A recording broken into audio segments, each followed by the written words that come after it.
et la magnificence, car c'est toi le roi de gloire, car c'est toi le Dieu puissant, car c'est toi le Saint d'Israël.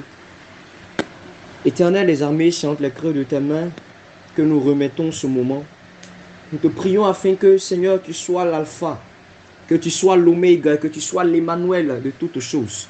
Que la puissance de Dieu se manifeste tout le long de l'enseignement et que tes enfants reçoivent avec crainte, avec tremblement, avec tout leur cœur et leur âme, encore ce message et cet enseignement qui sera donné, afin qu'à travers cela, beaucoup abandonnent encore la vanité, le péché, afin qu'à travers cela, plusieurs âmes soient édifiées pour la seule gloire de ton nom. C'est dans le nom puissant de Jésus-Christ de Nazareth que nous avons prié. Amen. Bien-aimés, sans plus tarder, nous allons commencer l'enseignement. C'est votre frère et un serviteur, le frère Emmanuel, du Réveil international Jésus revient. Le thème de l'enseignement de ce jour est de l'Égypte au désert. Alléluia. Le thème, c'est de l'Égypte au désert. Et dont le passage phare est le livre d'Exode chapitre 19, à partir du verset 4. J'aurai besoin d'un frère ou d'une sœur en ce qui concerne les passages bibliques qui sont donnés compte tenu du fait que les hommes de Dieu sont absents. J'aurai besoin d'un frère ou d'une sœur pour envoyer les différents passages bibliques sur le groupe, les copier et les mettre sur le groupe afin que les frères et les sœurs puissent suivre. Alléluia. Donc le thème, c'est de l'Égypte au désert. Et le passage que nous allons prendre, c'est-à-dire c'est notre passage phare, c'est le livre d'Exode, Exode chapitre 19 à partir du verset 4. Exode chapitre 19 à partir du verset 4. Je lis au nom puissant de Jésus. Vous avez vu ce que j'ai fait à l'Égypte et comment je vous ai porté sur des ailes d'aigle et amené vers moi. Je lis encore. Exode chapitre 19, verset 4. Vous avez vu ce que j'ai fait à l'Égypte et comment je vous ai porté sur des ailes d'aigle et amené vers moi. Avant de rentrer dans la profondeur de notre enseignement, bien-aimés, nous allons commencer par donner des passages bibliques afin que vous puissiez comprendre exactement où est-ce qu'on va. Alléluia. Parce que nous n'allons pas aller comme ça dans le désordre. Mais nous avons besoin de poser des bases. Nous avons besoin de poser des fondements afin que lorsque nous allons commencer maintenant à entrer dans les mystères, lorsque nous allons commencer maintenant à démontrer et à expliquer la profondeur des Écritures, que mon frère, que ma soeur, tu ne sois pas perdu. Alléluia. La parole de Dieu pouvait déclarer que nous allons croire uniquement à un témoignage ou encore à une accusation, à la déposition de deux ou de trois témoins. Et encore les Écritures pouvaient déclarer que au témoignage de deux ou de trois personnes, cette chose est la vérité. Donc nous allons interroger nos témoins. Et nos témoins ici, ce n'est pas un homme. Nos témoins, ce n'est pas une personne quelconque, mais nos témoins, ce sont les Écritures. Alléluia. Donc, à la base de nos différents témoins, c'est-à-dire nos trois témoins que nous allons utiliser, nous allons donc comprendre où est-ce que nous cherchons à aller. Qu'est-ce que nous cherchons à faire comprendre. Alléluia. Nous allons donc commencer. Prenons le livre. Merci bien-aimé, que le Seigneur te bénisse. Nous allons donc commencer. Prenons le livre d'Ésaïe chapitre 29, versets 11 à 12. Ésaïe chapitre 29, à partir du verset 11 à 12. Une autre personne encore, vous pouvez prendre le livre de Proverbes chapitre 25, verset 2. Et le livre de Matthieu chapitre 11, verset 25 à 26. Nous allons donc commencer avec le livre d'Ésaïe. Alléluia. Ésaïe chapitre 29. Ésaïe chapitre 29, à partir du verset 11. Nous sommes juste dans l'introduction. Nous n'avons même pas encore commencé l'enseignement. Ésaïe chapitre 29, verset 11. Je lis au nom de Jésus. Toute la révélation est pour vous comme les mots des livres cachetés. Ah, j'aime ça. Que l'on donne à un homme qui sait lire en disant, lis donc cela. Et qui répond, je ne sais pas lire. Car il est cacheté. Ou comme un livre que l'on donne à un homme qui ne sait pas lire en disant, lis donc cela. Et qui répond, je ne sais pas lire. Alléluia. Selon cette première écriture, la parole de Dieu déclare que c'est comme nous avons un livre cacheté, ça veut dire un livre rempli de causes, un livre rempli de secrets. Et nous donnons ce livre-là à une personne qui sait lire. Ah, donc ça veut dire que la personne sait lire. Mais quand même, nous remettons le livre à cette personne, mais la personne dit qu'il ne sait pas lire. Alléluia. Ce livre-là est cacheté, malgré qu'il sait lire. Lorsqu'il prend le livre et il commence à lire, il est perdu. Il dit qu'il ne sait pas lire. En réalité, il a les yeux pour lire, mais il ne voit pas. Ah oui, j'aime ça. C'est pourquoi il y a une écriture qui pouvait déclarer, ils ont des yeux, mais ne voient pas. Ils ont des oreilles, mais n'entendent pas. Alléluia. Nous allons prendre le deuxième passage. Le livre de Proverbes. Proverbes chapitre 25. Proverbes chapitre 25. À partir du verset 2. La gloire de Dieu, c'est de cacher les choses.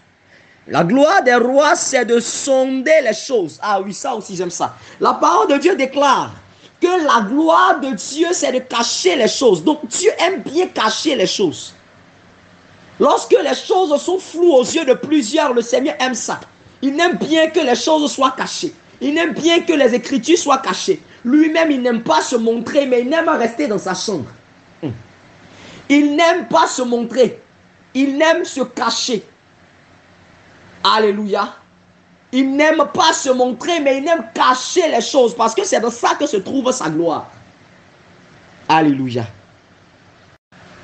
Matthieu chapitre 11, verset 25 à 26. Matthieu 11, à partir du verset 25. Matthieu chapitre 11, à partir du verset 25 jusqu'au verset 26. Je lis au nom de Jésus.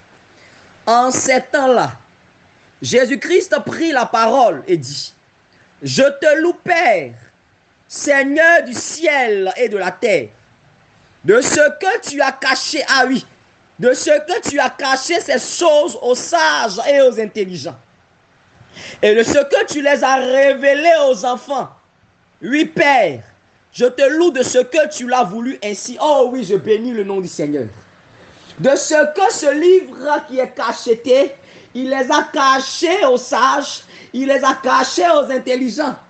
En réalité, il les a cachés aux pharisiens et aux théologiens, à ceux-là qui se croyaient sages, à ceux-là qui pensent étudier Dieu, à ceux-là qui pensent connaître Dieu. Il les a cachés à ceux-là qui sont sages et qui sont intelligents, mais à nous qui sommes ses enfants, le Seigneur Jésus-Christ de Nazareth nous les a révélés. Ah oui, je te loue, Père, de ce que tu l'as voulu ainsi, de ce que ceux-là qui se croyaient sages, de ce que ceux-là qui se croyaient intelligents, en réalité n'ont rien compris de la parole de Dieu, en réalité n'ont rien compris de l'écriture, et se basent sur des connaissances humaines, et se basent sur des interprétations humaines pour pouvoir interpréter, donner les interprétations des Écritures.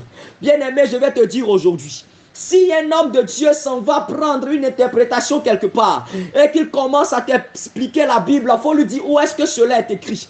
Parce que laisse-moi te dire que la Bible s'explique par elle-même.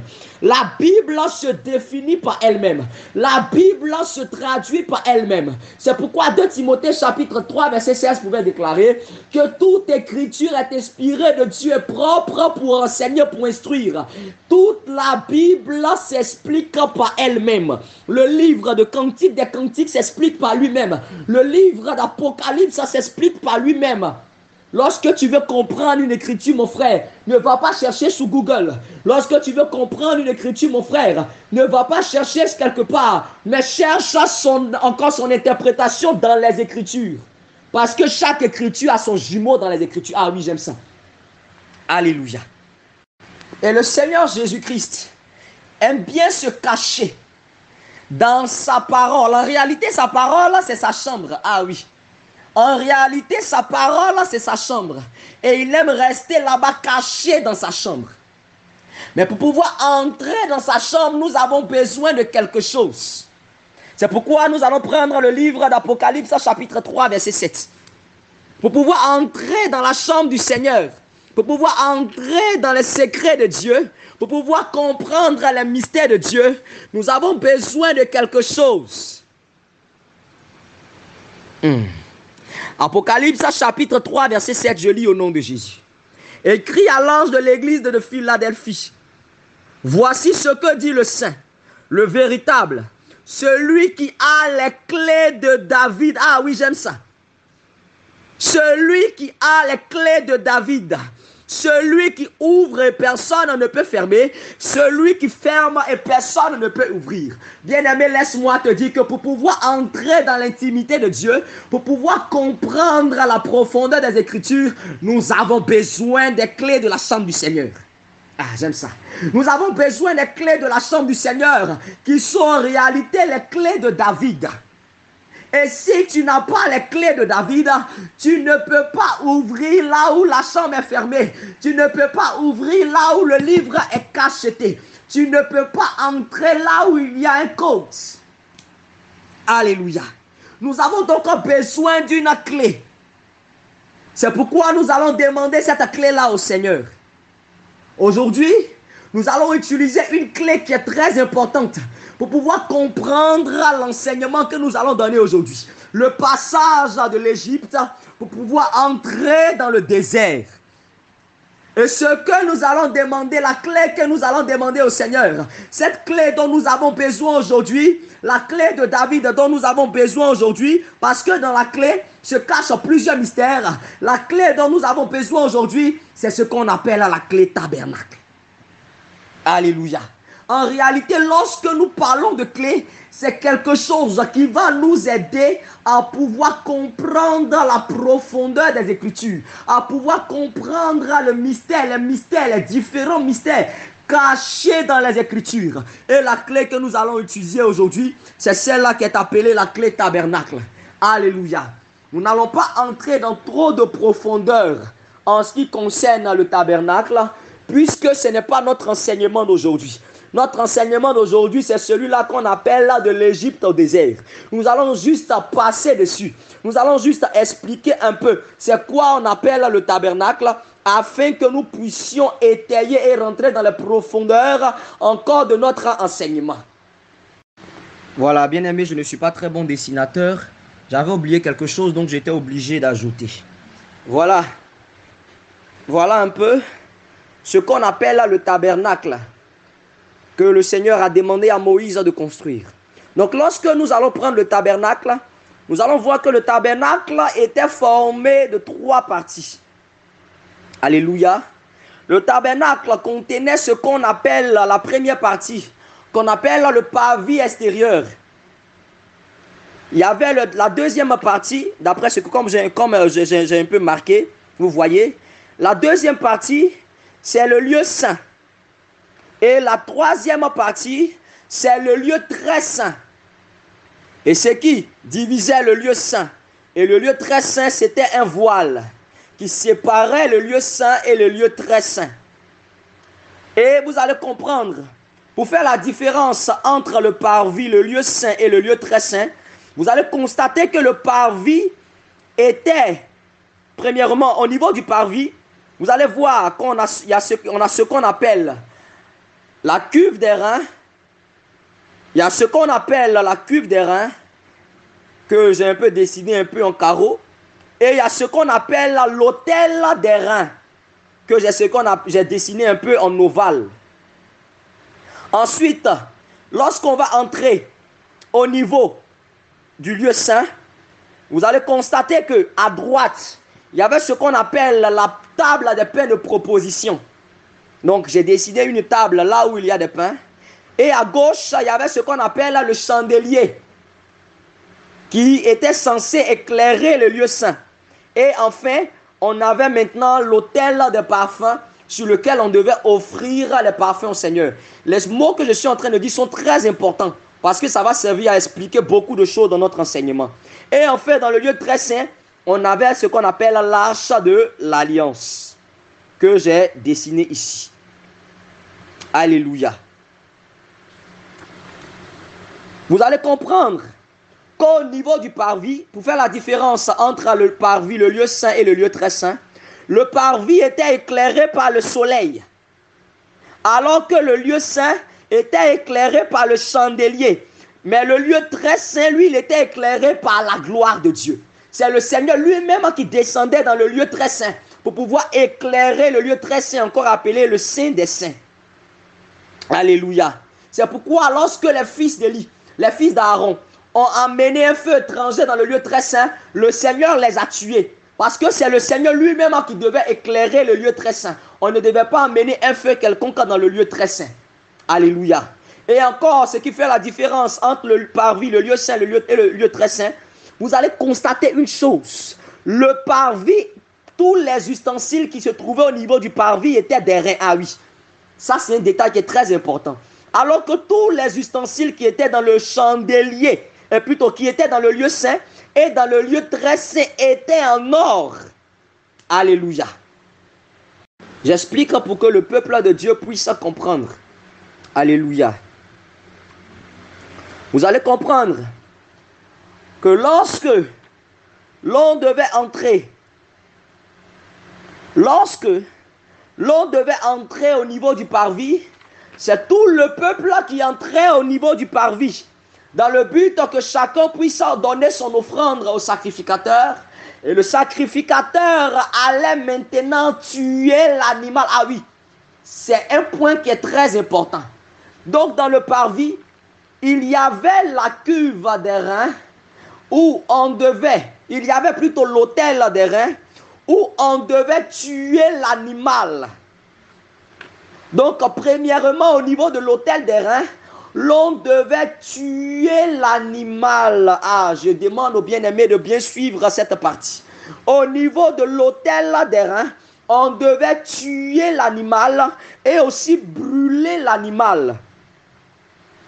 Donc, à chaque fois que tu entends le mot tuer, ou encore tu entends la mort, il faut savoir qu'on est dans le parvis. Écoutez très bien cette clé.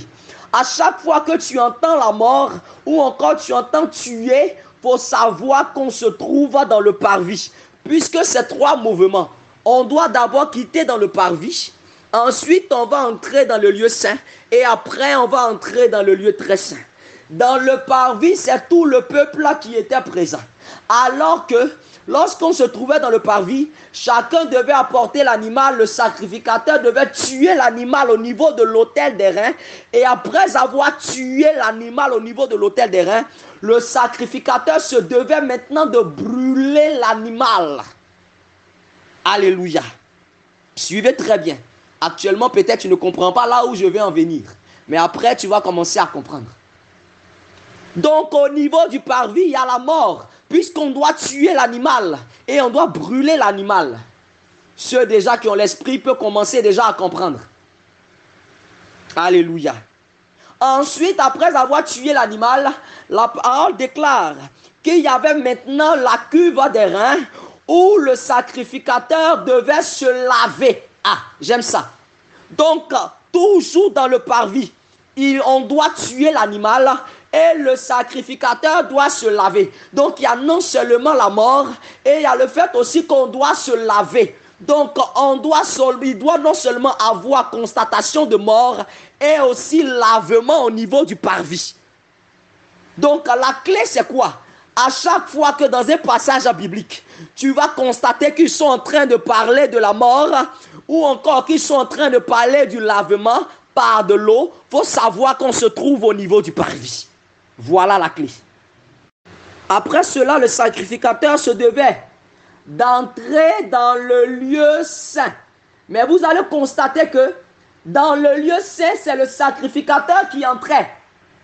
Le peuple restait au niveau du parvis. Ah oui, j'aime ça. Le peuple n'entrait pas dans le lieu saint avec le sacrificateur.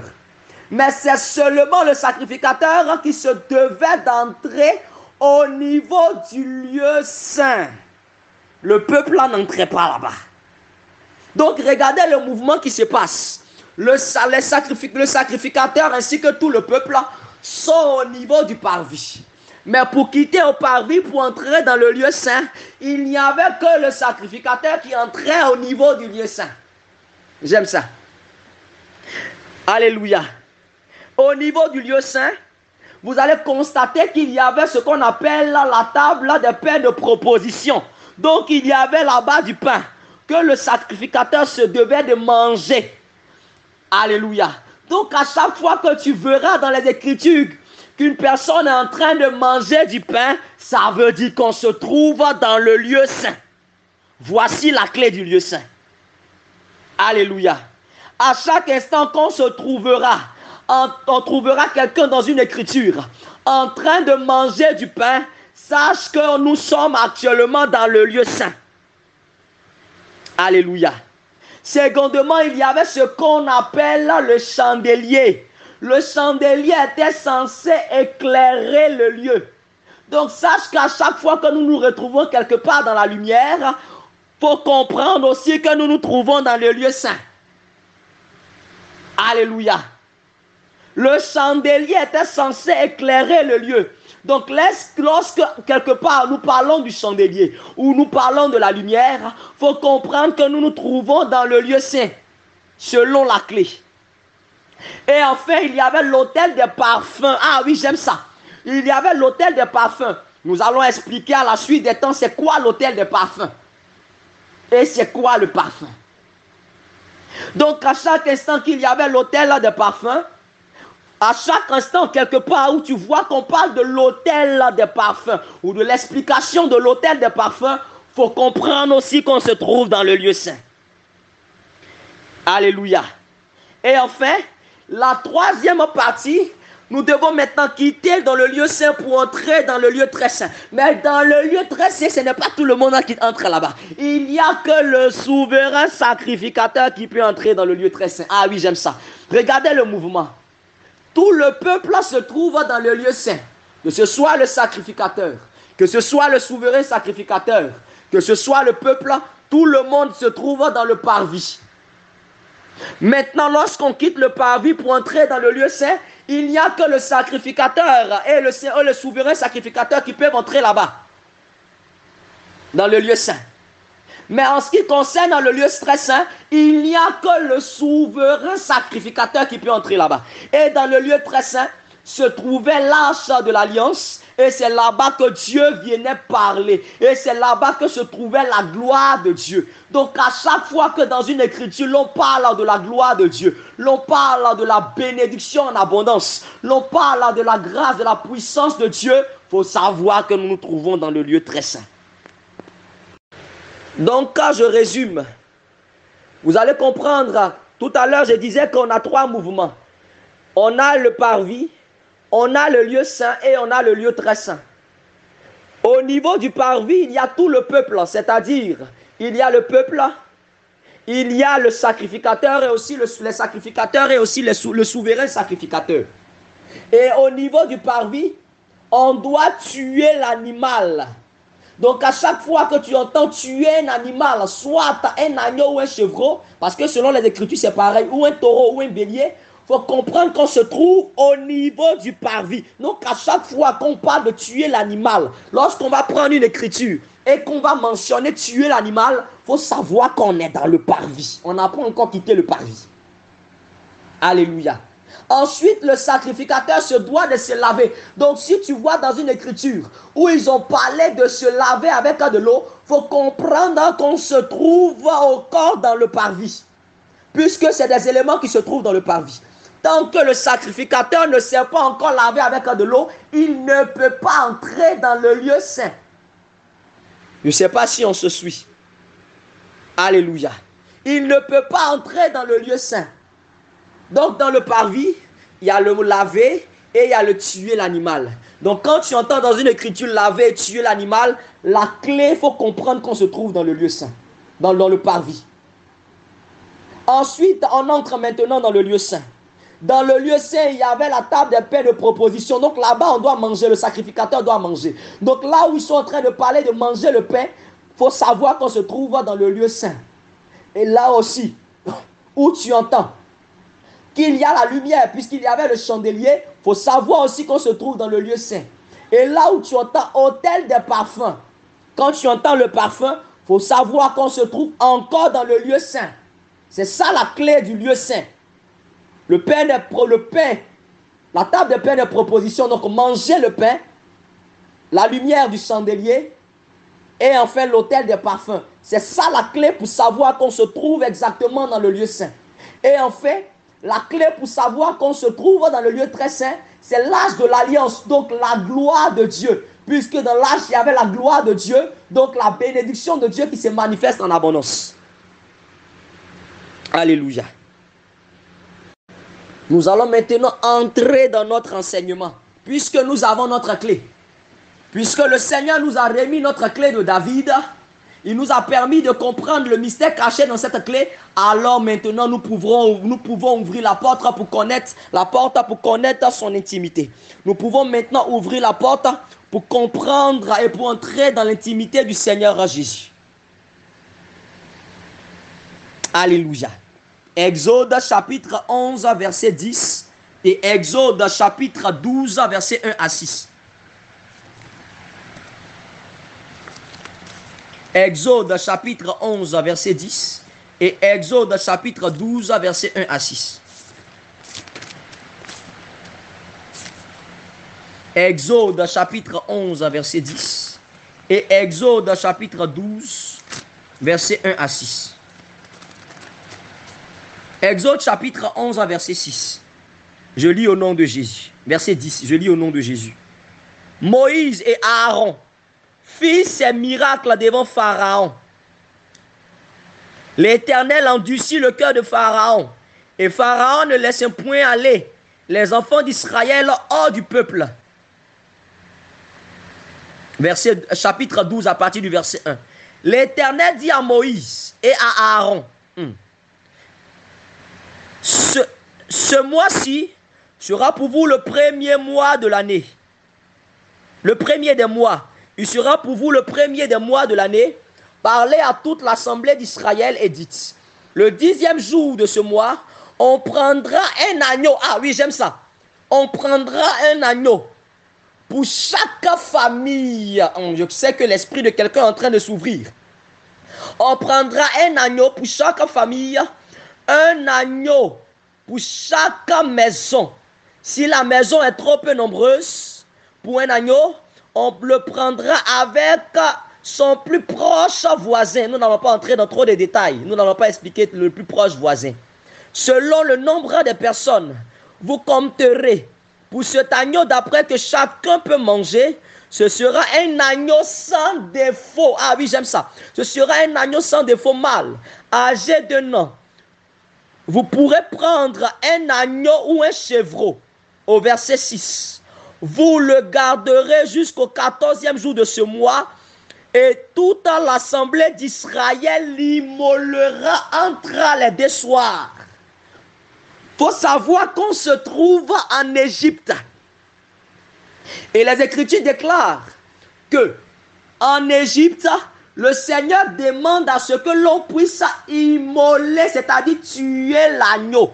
Tout à l'heure, lorsqu'on a vu dans le parvis, on a dit que lorsque tu entends que nous sommes en train de tuer un animal, c'est-à-dire l'agneau ou le chevreau, il faut comprendre qu'on se trouve dans le parvis.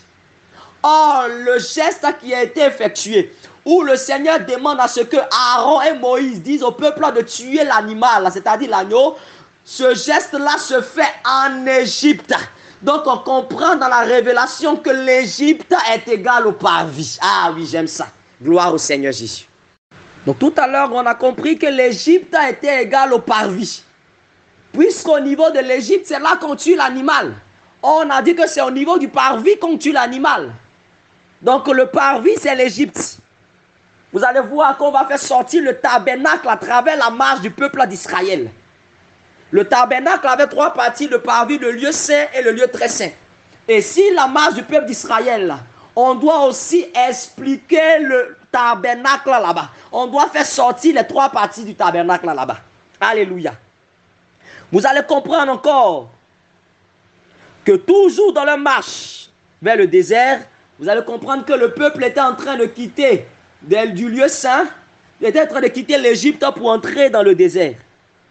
Et dans leur marche vers le désert, vous allez comprendre que le peuple de Dieu, avant d'entrer dans le désert, se devait de traverser la mer, se devait de traverser l'eau, se devait de traverser la mer. Or, que représente l'eau? Alléluia. Que représente l'eau? Nous allons prendre une écriture. Lorsque nous prenons le livre d'Hébreux chapitre 10 verset 22, la Bible déclare: approchons-nous avec un cœur sincère, dans la plénitude de la foi, les cœurs purifiés d'une mauvaise conscience et le corps lavé d'une eau pure. Donc on comprend que l'eau sert à laver.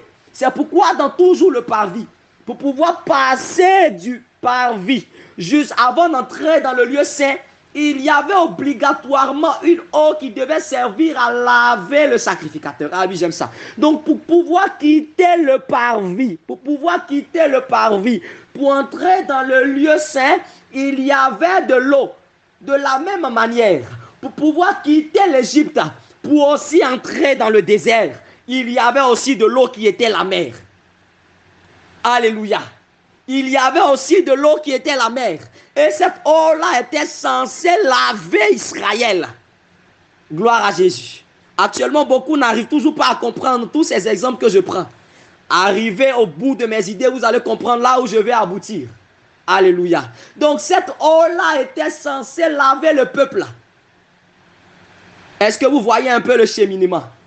En Égypte, il y avait non seulement le peuple d'Israël, qui représente le peuple de Dieu, mais il y avait aussi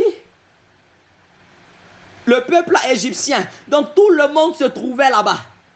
Mais pour quitter Égypte, pour entrer dans le lieu saint, pour quitter Égypte, pour entrer dans le désert, il fallait qu'ils puissent être lavés.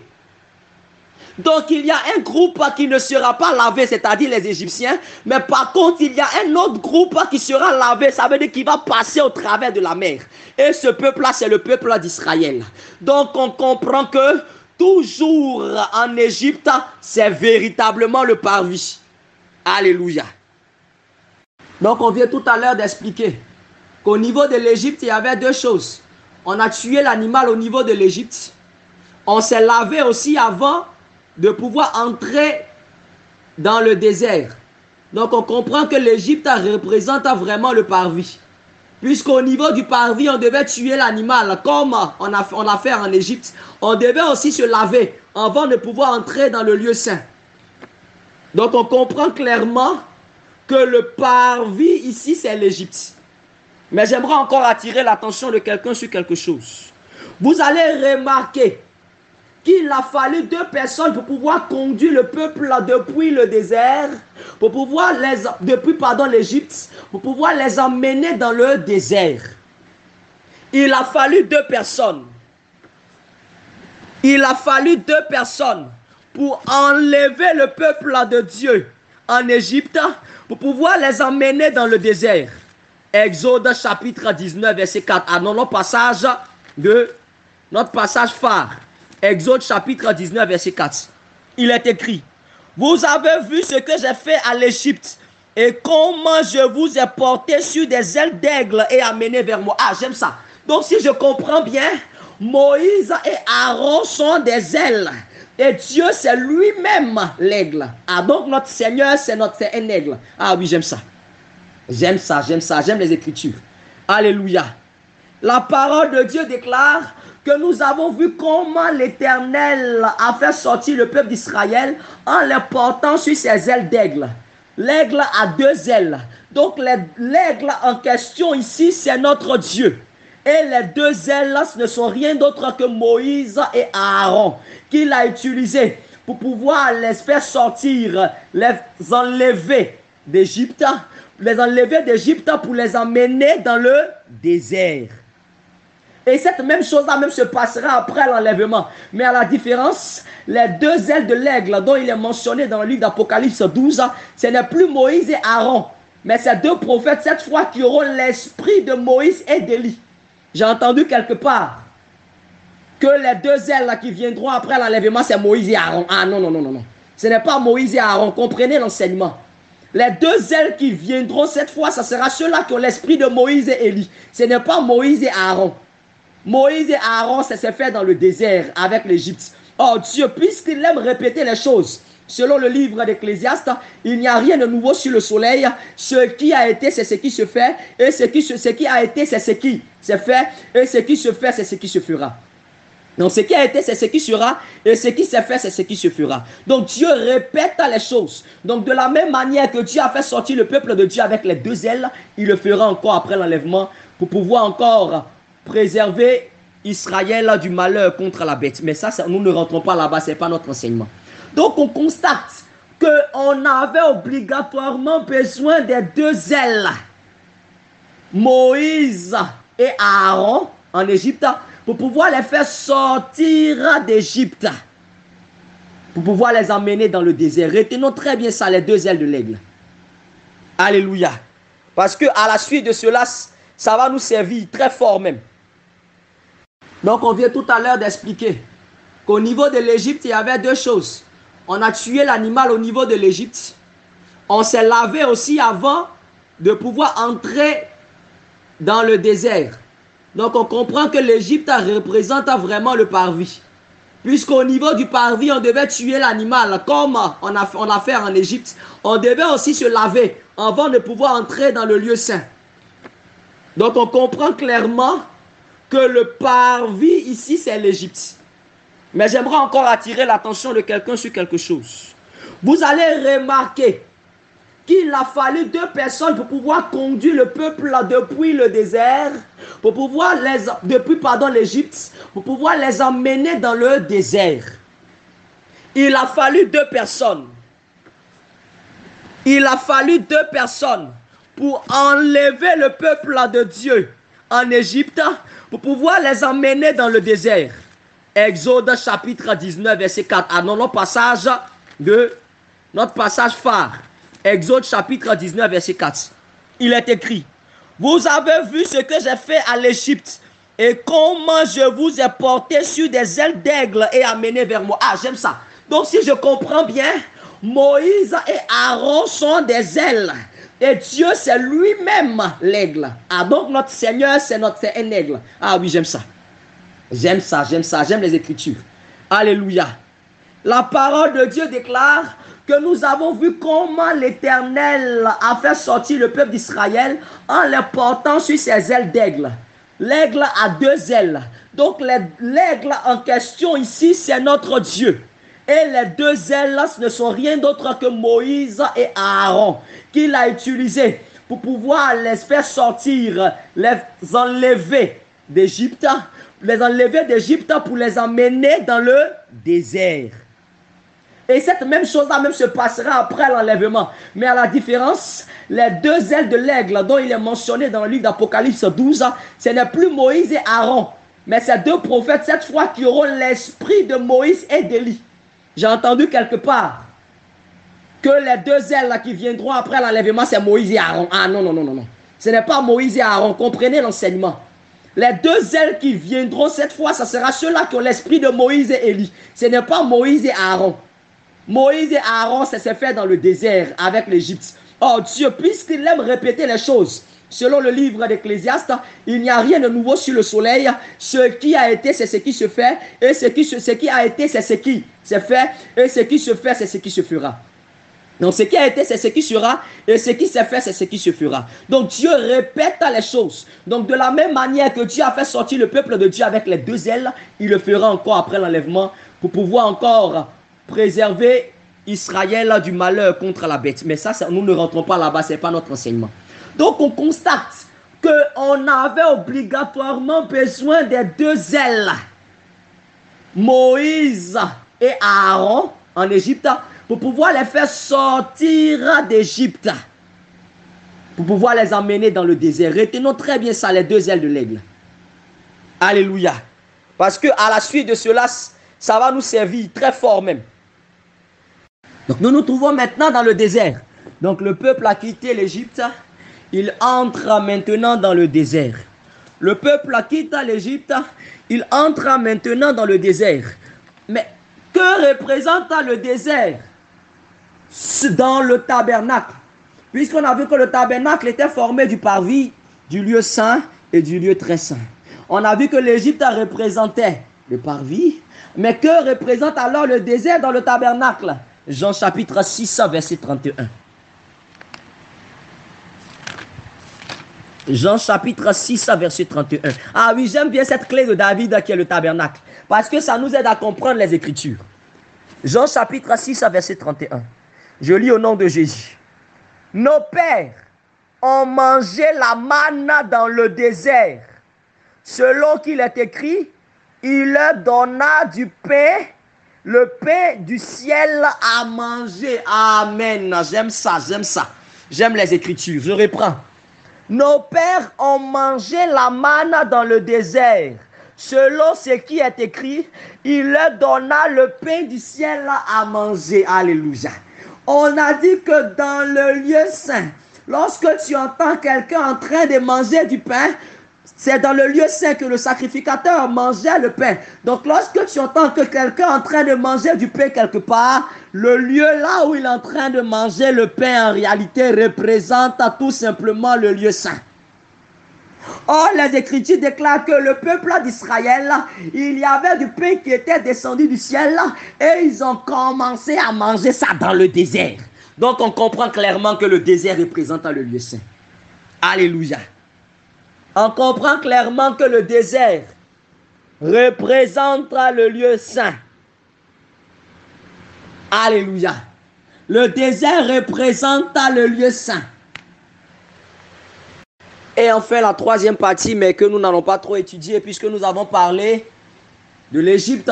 Le thème de notre message, c'est de l'Égypte au désert. Mais nous allons juste donner cela pour expliquer le tabernacle. Et enfin, le peuple d'Israël devait maintenant sortir du désert pour pouvoir entrer à Canaan, là où coule le lait et le miel. En réalité, Canaan, c'est le lieu très saint, puisque c'est là-bas se trouvait la gloire de Dieu. C'est là-bas se trouvait le lait et le miel. Alléluia. Gloire à Jésus. Donc, voici donc notre tabernacle. La clé tabernacle qui est expliquée avec le peuple d'Israël. On a l'Égypte qui représente le parvis. On a le désert qui représente le lieu saint. Et on a Canaan qui représente le lieu très saint. Alléluia. Nous pouvons même encore expliquer avec un autre passage. La clé tabernacle. Alléluia. Nous pouvons encore comprendre plus les choses. Donc nous allons prendre le livre de Matthieu chapitre 26, versets 36 à 39. Nous pouvons encore expliquer la clé tabernacle. Avec cette clé tabernacle, nous pouvons comprendre beaucoup d'écritures. Alléluia. Nous allons juste prendre pour pouvoir montrer l'essence et l'importance de la clé tabernacle. Et après, nous allons retourner dans notre enseignement. Matthieu chapitre 26, versets 36 à 39. Matthieu chapitre 26, versets 36 à 39. La Bible déclare, là-dessus Jésus quittait. Là-dessus Jésus alla, avec eux dans un lieu appelé Gethsémani. Donc nous avons le lieu appelé Gethsémani. Il dit aux disciples, asseyez-vous ici pendant que je m'éloigne pour prier. Il prie avec lui Pierre et les deux fils de Zébédée. Ah oui, j'aime ça. Il prie avec lui Pierre et les deux fils de Zébédée. Et il commença à éprouver de la tristesse et des angoisses. Il leur dit, alors, mon âme est triste jusqu'à la mort. Restez ici et veillez avec moi. Puis, ayant fait quelques pas en avant, il se jeta sur sa face et pria. Alléluia. Gloire à Jésus. Comprenons les Écritures. Regardez le mouvement encore qui se passe. Nous allons faire sortir tout à l'heure la clé tabernacle. Dans le parvis, il y avait tout le peuple. Ensuite, il y avait le sacrificateur et le souverain sacrificateur uniquement qui pouvait entrer dans le lieu saint. Et enfin, il y avait uniquement que le souverain sacrificateur qui pouvait entrer dans le lieu très saint. Alléluia. Le même mouvement se passe à Gethsémani. Ah oui, Gethsémani dans la révélation, c'est le tabernacle. La parole déclare que Dieu arrive avec tous les disciples à un endroit. Après quoi, il va laisser les disciples dans un lieu et il va entrer avec Pierre et les fils de Zébédée. Ah oui, j'aime ça, les deux fils de Zébédée. Il va aller avec Pierre et les deux fils de Zébédée, ils vont s'avancer. Ah, donc ils quittent le parvis, ils vont laisser certaines personnes et il ne va aller qu'avec Pierre et les deux fils de Zébédée. Ah, donc il y a le souverain sacrificateur Jésus et il y a Pierre et puis les deux fils de Zébédée qui représentent le sacrificateur. Alléluia. Mais j'aimerais dire à quelqu'un que les deux fils de Zébédée ici représentent les deux ailes. Rappelez-vous, il y a une écriture qui pouvait déclarer où la mère des deux fils de Zébédée a demandé: est-ce que mes fils, elle a dit à Jésus, est-ce que mes fils, un peut s'asseoir à ta droite et l'autre à ta gauche? Ah là, vous voyez les deux ailes. Et enfin, le Seigneur Jésus-Christ, maintenant étant le souverain sacrificateur, va laisser Pierre et les fils de Zébédée dans le lieu saint et il va s'avancer dans le lieu très saint. Ah là, nous voyons donc la clé tabernacle. Alléluia. Donc, voici un peu l'écriture.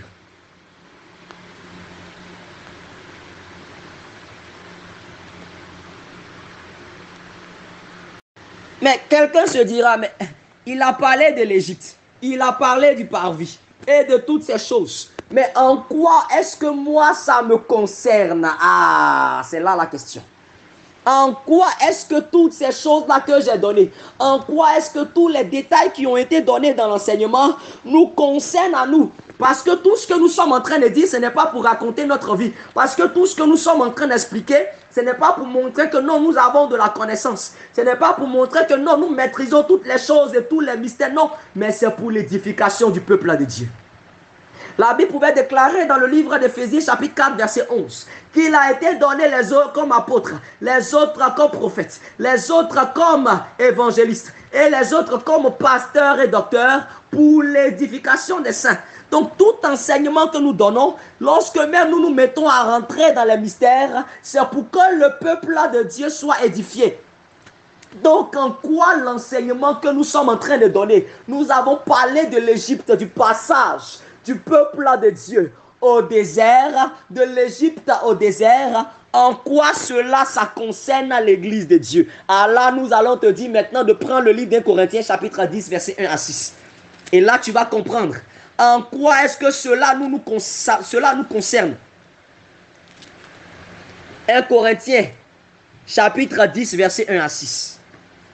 Maintenant, nous rentrons dans la doctrine. Alléluia. Maintenant, nous allons rentrer dans non seulement la révélation, mais nous allons profiter de la passer par la révélation pour expliquer la doctrine. Parce qu'à plusieurs reprises, nous avons expliqué ce qu'on appelle les quatre langages. Où nous avons parlé de la révélation, de la doctrine, de la prophétie et de la connaissance. Les hommes de Dieu auparavant, je crois, ont déjà plusieurs fois enseigné là-dessus. Donc, nous allons beaucoup utiliser la révélation et la doctrine dans notre enseignement. 1 Corinthiens chapitre 10. À partir du verset 1. Frères, je ne veux pas que vous ignoriez que nos pères ont tous été sous la nuée, qu'ils ont tous passé au travers de la mer. Regardez ce qui est en train de se passer, j'aime ça. Tout à l'heure, nous avons parlé du passage de l'Égypte au désert. Et regardez le fait qui est en train d'être relaté dans le livre d'Un Corinthiens chapitre 10 à partir du verset 1. Frères, je ne veux pas que vous ignoriez que nos pères ont tous été sous la nuée, qu'ils ont tous passé au travers de la mer. Regardez très bien ce qui se passe. Qu'ils ont tous été baptisés en Moïse. Ah oui, j'aime ça. Dans la nuée et dans la mer. Qu'ils ont tous mangé le même aliment spirituel. Ah oui, j'aime ça. Et qu'ils ont tous bu le même breuvage spirituel, car ils buvaient à un rocher spirituel qui les suivait. Et ce rocher était Christ. Au verset 5. Mais la plupart d'entre eux ne furent point agréables à Dieu, puisqu'ils périrent tout ça dans le désert. Voici la partie qui m'intéresse. Au verset 6, je dirais qu'il m'intéresse le plus. Oh, ces choses sont arrivées pour nous servir d'exemple. Ah oui, j'aime ça. J'aime ça. Donc, tous les événements qui se passaient de l'Égypte jusqu'au désert, c'était pour nous servir d'exemple. Alléluia. Je vais prendre un exemple. Il y a par exemple, pour que ton père puisse te dire, tu dois marcher comme ça, tu ne dois pas voler. Il va prendre un dessin ou encore il va prendre un film où tu vois que lorsque quelqu'un est allé voler, automatiquement ils ont attrapé le voleur et ils l'ont mis en prison. En réalité, ce n'est pas le film qui l'intéresse, c'est toi qui intéresse à ton papa. Mais il a pris ce film-là pour exemple pour pouvoir t'expliquer quelque chose, pour dire que non, voler n'est pas bon. De la même manière, notre Père qui est le Seigneur Jésus, c'est pourquoi il appelait les disciples mes petits enfants.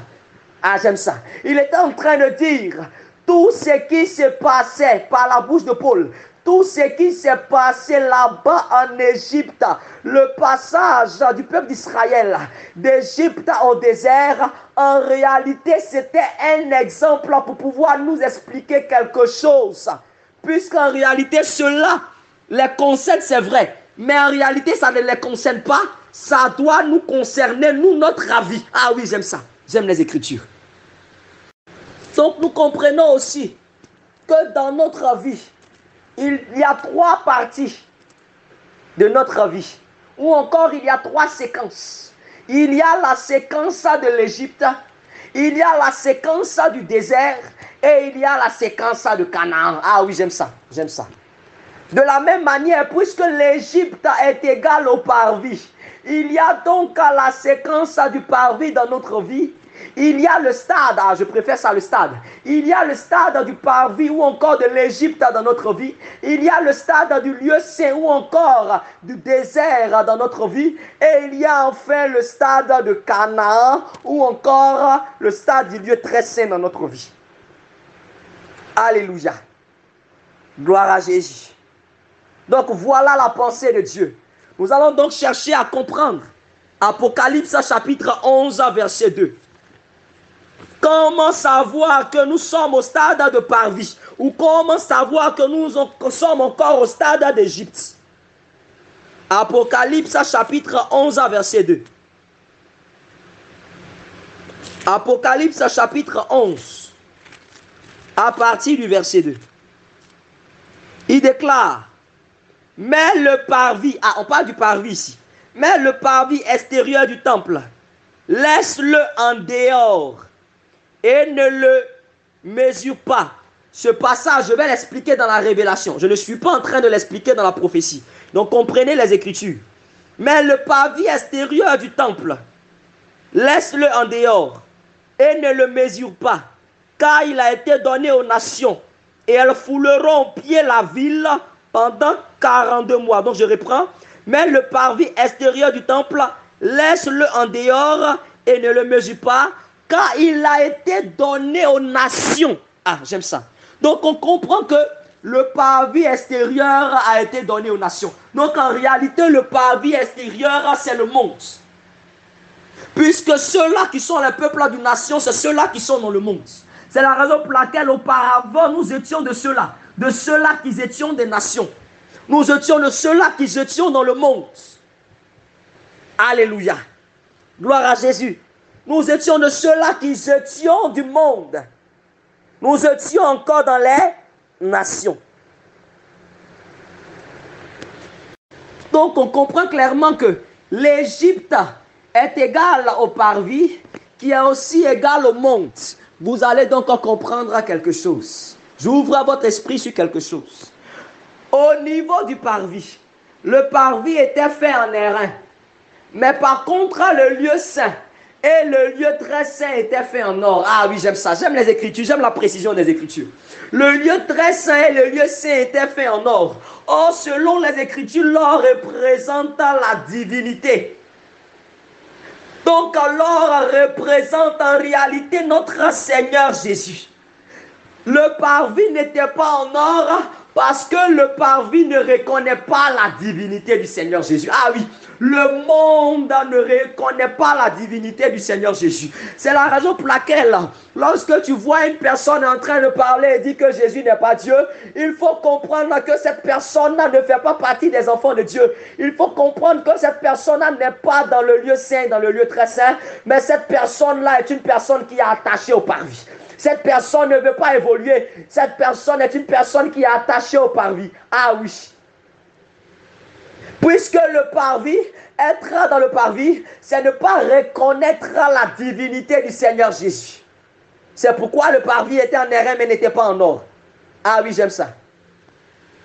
Alléluia. Gloire à Jésus. Et on a dit tout à l'heure qu'au niveau du parvis, il y a l'animal qui devait être tué. Et aussi l'animal devait être passé par le feu. Et tout ça devait se faire au niveau du parvis. Ça veut dire qu'on n'est pas encore arrivé au niveau du lieu saint. Toutes ces choses-là doivent se faire au niveau du parvis. Ah, nous allons voir aussi l'explication. Romains chapitre 12, verset 1. En quoi est-ce que toutes ces choses qui devaient se faire au niveau du parvis ou encore au niveau de l'Égypte devaient concerner nous, notre vie? Romains chapitre 12, verset 1. J'aime ça, j'aime les Écritures. Romains chapitre 12, verset 1. Ah oui, la parole de Dieu. Romains chapitre 12, verset 1. Regardez ce qui est écrit. Je lis au nom de Jésus.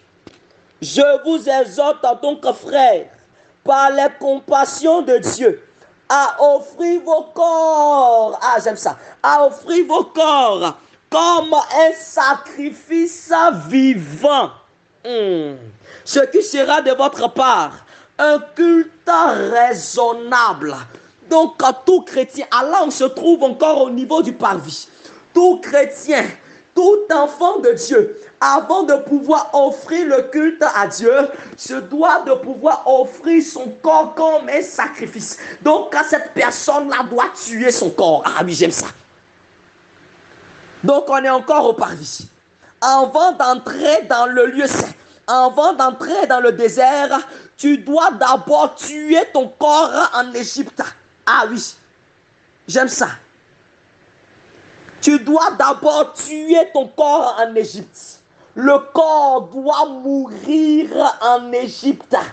C'est pourquoi lorsque plusieurs personnes disent que non, attendez que cette personne d'abord va venir dans l'église, et c'est un peu qu'il va commencer à changer, ces personnes n'ont rien compris. Et lorsqu'ils disent non, nous ne devons pas prêcher dehors, abandonner les mèches, abandonner les boucles d'oreilles, mais c'est en venant dans l'église qu'ils vont changer. Ils n'ont pas compris l'enseignement, ils n'ont pas compris la parole, puisque avant de pouvoir entrer au désert, avant d'entrer au désert, il est capital de tuer l'animal, il est capital d'offrir le corps comme un sacrifice vivant.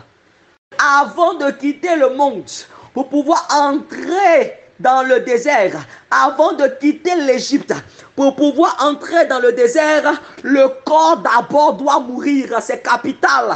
La Bible est claire, le corps d'abord doit mourir. Mais comment est-ce que tu vas tuer le corps? Bien-aimé, tu ne vas pas aller prendre couteau, tu ne vas pas aller prendre machette, tu ne vas pas aller prendre une épée pour commencer à te faire des scarifications, pour commencer à te faire des tatouages, pour commencer à te déchirer, pour commencer à te couper en petits morceaux. Mais cela est symbolique, cela est explicatif. Colossiens chapitre 3 à partir du verset 5. Colossiens chapitre 3 à partir du verset 5. Colossiens chapitre 3 à partir du verset 5. Regardez ce qui est écrit. Faites donc mourir les membres qui sont sur la terre. Ah oui, j'aime ça. La parole déclare donc quand tu dois faire mourir les membres qui sont sur la terre. Ah oui, là tu vois qu'il faut tuer le corps. Ah oui, j'aime les Écritures. La parole déclare, faites donc mourir les membres qui sont sur la terre. Donc les membres doivent mourir. Donc ton corps doit mourir. Mais comment ton corps doit mourir? Les Écritures vont commencer à nous expliquer. C'est quoi les membres qui sont sur la terre? Comment tuer le corps? On continue. Faites donc mourir les membres qui sont sur la terre. L'impudicité. Ah oui. Avant de dire que tu dois entrer dans le désert, bien-aimé, directement, j'ouvre l'esprit de quelqu'un. Je te dis directement, le désert, c'est l'église. Pour que tu aies l'esprit ouvert. Et tout à l'heure, nous allons démontrer que le désert, c'est l'église. Mais tu dois déjà comprendre que le désert, c'est l'église. Pour que déjà tu aies l'esprit ouvert. Avant d'entrer dans le désert, avant d'entrer dans le lieu saint, ah déjà tu entends même le nom, le lieu saint. Bien-aimé, l'église, ce n'est pas le temple. Bien-aimé, l'église, ce n'est pas les grands bâtiments. Bien-aimé, l'église, ce n'est pas le grand temple. Non, non, non, non, non. L'église, en réalité, c'est un rassemblement de toutes les personnes qui sont saintes. Quelqu'un un jour m'a demandé, est-ce que tu es saint? J'ai dit, oui, je suis saint. Ah, donc tu ne sais pas. Ah, les Écritures pouvaient déclarer, soyez saints comme je suis saint, moi l'Éternel, votre Dieu. Donc oui, moi je suis saint. Alléluia. Gloire à Jésus. Donc oui, moi je suis saint. Donc avant d'entrer dans l'église, c'est-à-dire avant de faire partie de ceux-là qui sont saints, bien-aimé, tu dois faire mourir les membres qui sont sur la terre. Et premièrement, c'est l'impudicité. Laisse-moi te dire qu'un enfant de Dieu qui vit dans l'impudicité ne peut pas faire partie du corps de Christ.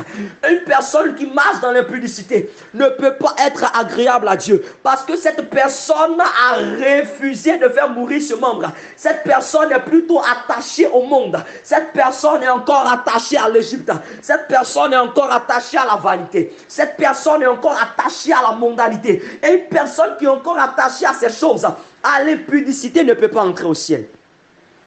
Bien-aimé, laisse-moi te dire, l'impudicité, c'est le péché qui ouvre les portes les plus grandes aux démons dans la vie de l'homme. Une personne qui vit dans l'impudicité, la parole de Dieu déclare, fuyez l'impudicité. Quelque autre péché est hors du corps, mais l'impudicité, c'est le péché qui est contre notre propre corps. Lorsque tu commets l'impudicité, automatiquement ce sont les plus grandes portes que tu ouvres au monde de ténèbres. Lorsque tu commets le mensonge, bien aimé, tu peux te repentir tout à l'heure et le Seigneur Jésus-Christ de Nazareth va t'exaucer. Il va fermer la porte. Mais dès lors que tu commets l'impudicité, les démons de plus haut rang, les démons les plus puissants peuvent facilement entrer dans ta vie. Un serviteur de Dieu, si on n'arrive pas à l'atteindre, quel que soit ce qu'ils font, malgré même qu'ils pêchent par moment, on n'arrive pas à l'atteindre. Mais dès lors que ce dernier tombe dans l'impudicité, automatiquement le sorcier, automatiquement les démons de haut rang, le plus petit de tous les sorciers, peut avoir accès au serviteur de Dieu. Bien-aimé, ne sais-tu pas que ton corps est le temple du Saint-Esprit? Bien-aimé, tu ne dois pas vivre dans une vie d'impudicité. Bien-aimé, tu ne peux pas coucher avec une personne sans toutefois avoir payé sa dot. C'est ça l'impudicité. Tu ne peux pas aller avec une personne sans toutefois avoir payé sa dot. L'impudicité va plus loin. La parole déclare selon le livre de Matthieu chapitre 5 verset 28 que l'homme qui regarde une femme pour la convoiter a commis l'adultère avec elle dans son cœur. Donc dès lors que tu es en train de regarder une femme et que tu es en train de la convoiter, bien aimé, laisse-moi te dire que tu es en train de commettre l'impudicité ou l'adultère avec elle. Tu es en train de coucher avec cette dernière-là. Alors que cette dernière-là peut être mariée, tu es en train de commettre l'adultère. Alors que tu n'as pas épousé cette personne en payant sa dot, tu es en train de commettre l'impudicité. Et lorsque tu es en train de faire ces choses, laisse-moi te dire que l'animal n'a pas encore été tué. Laisse-moi te dire, puisque Jean-Baptiste voyait Jésus-Christ venir, et il disait, voici l'agneau de Dieu qui ôte le péché du monde. C'est Jésus-Christ qui est l'agneau par excellence, l'animal par excellence. Et puisque nous sommes imitateurs de Dieu, puisque nous sommes des imitateurs du Seigneur, nous aussi nous sommes ses brebis. Nous aussi nous sommes ses agneaux. De la même manière qu'il a tué la chair à la croix, de la même manière nous devons aussi d'être tués sur l'autel là derrière. Ah oui, j'aime ça. Bien-aimé, il y a encore plusieurs volets d'impudicité. Il y a aujourd'hui des femmes qui se disent les mamans pasteurs et elles vont s'arrêter à la chair. Bien-aimé, laisse-moi te dire, toute femme qui s'arrête à la chair, qui commence à enseigner le peuple de Dieu, le Seigneur caractérise cette femme de Jézabel. La parole de Dieu déclare selon le livre d'Apocalypse, mais ce que j'ai contre toi, c'est que tu laisses cette femme Jézabel qui se dit prophétesse, ah oui, enseigner et séduire mon peuple là, pour qu'il se livre à l'impudicité. Ah oui, j'aime ça. Apocalypse 2, verset 20. Donc, lorsqu'une femme est en train d'enseigner, elle est en train de coucher avec le peuple de Dieu. Oh, Seigneur Jésus. Lorsqu'une femme est en train de donner un enseignement, pendant qu'il y a des hommes qui sont présents, la femme peut donner l'enseignement en présence uniquement des femmes. Mais dès lors qu'il y a des hommes qui sont présents, automatiquement elle est en train de coucher avec ces personnes-là. Elle est en train de donner une semence empoisonnée. Elle est en train de commettre l'impudicité avec les enfants de Dieu. Ah oui, l'impudicité va plus loin. L'impudicité, c'est aussi écouter les mauvaises doctrines. L'impudicité, c'est écouter les messages du leadership. Écouter les messages des enfants de Jézabel. Écouter les messages, encore les enseignements des fils de Jézabel. Qui dit qu'un chrétien peut boire. Qui dit qu'un chrétien peut fumer. Qui dit qu'un chrétien doit coucher avec la femme avant de la doter. Ça aussi, c'est l'impudicité. Alléluia. Nous allons un peu avancer le temps. Nous allons avancer le temps. Le temps nous fait défaut. L'impureté, ah oui, beaucoup aussi sont impurs. Les passions, beaucoup d'enfants de Dieu aujourd'hui sont rattachés aux passions. La Bible déclare fuyez les passions de la jeunesse. Un jour, j'étais en train d'échanger avec un frère. J'étais en train d'évangéliser plutôt dans un bus. Et un frère m'a posé une question. Les passions, c'est quoi exactement? Est-ce que le fait de jouer le football est une passion? J'ai dit, ah non, tu ne le sais pas.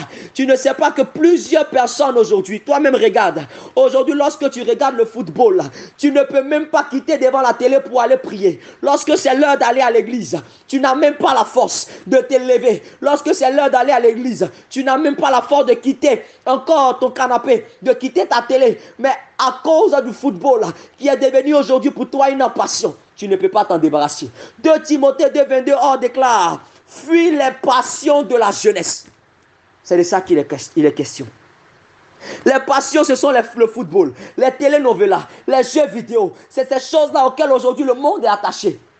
1 heure, 4 heures, 5 heures, 7 heures sur les réseaux sociaux, alors qu'on n'arrive même pas à passer 1 heure devant la Bible.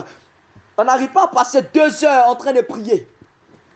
Et sur les réseaux sociaux, à ne rien faire, à se balader, à faire des choses qui sont contraires aux Écritures. C'est de ça qu'il est question. Les passions, les mauvais désirs, la cupidité, qui est une idolâtrie. C'est de ça qu'il est question. Et ces membres-là doivent mourir. Tous ces membres doivent mourir. La cupidité, l'orgueil, la méchanceté, les calomnies, tout ce qui est en rapport avec le péché, l'alcool, la drogue. Toutes ces choses-là, tu dois les tuer au niveau du parvis, dans la cuve, au niveau de l'autel des reins. Toutes ces choses-là doivent mourir. Toutes ces choses-là doivent mourir. Mais mourir comment? Par la repentance. Parce que l'apôtre Paul a déclaré dans le livre de Actes chapitre 2 verset 38, repentez-vous. C'est par la repentance que ces membres-là meurent. Alléluia. Aussi, tu vas constater que après avoir tué l'animal, l'animal aussi devait être brûlé. Ah, j'aime ça. Cantique des Cantiques, chapitre 1, verset 5 à 6. On va aller un peu rapidement parce que le temps nous fait défaut. Cantique des Cantiques, chapitre 1, verset 5 à 6. Cantique des Cantiques, chapitre 1, verset 5 à 6. Nous sommes toujours au parvis. Nous ne sommes pas encore arrivés au niveau du désert. Donc, toutes ces choses se font au parvis. Cantique des Cantiques. Cantique des Cantiques. Je trouve rapidement le passage.